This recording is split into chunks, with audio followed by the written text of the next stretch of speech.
Kata Rasulullah, kalau nanti Dajjal datang, surat apa yang kalau dihafal kita selamat dari Dajjal? Al-Kahfi.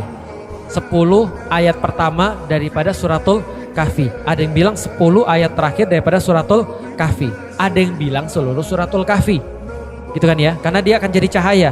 Cahaya itu untuk apa? Cahaya untuk menyinari kegelapan, sehingga kita tahu mana yang mana. Kalau orang nggak ada cahaya, maka dia nggak bisa bedain, mohon maaf, mana kotoran, mana makanan.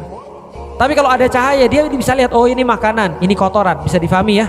Nah, maka cahaya itu adalah untuk membedakan tipu daya. Coba lihat, kisah yang terkenal dalam suratul Kahfi adalah Ashabul Kahfi. Setelah Ashabul Kahfi ada kisah Zulkarnain.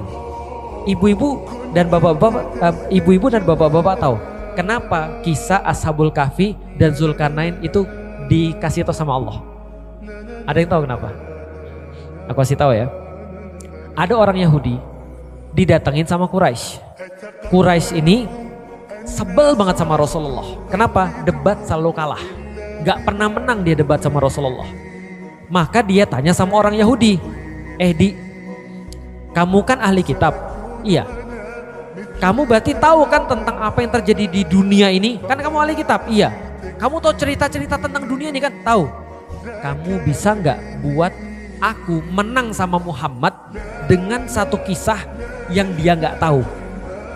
Karena dia tuh pembohong. Dia pasti nggak tahu semua hal yang terjadi di dunia ini. Tapi kan kamu kan ahli kitab, kamu tahu. Zaman dulu buku nggak banyak. Zaman dulu nggak ada internet. Zaman dulu orang yang punya informasi dikit dan terbatas. Maka Yahudi bilang sama orang Quraisy, gini cara membuktikan dia benar atau nggak benar. Tanya sama Muhammad tentang pemuda-pemuda yang menyelamatkan imannya.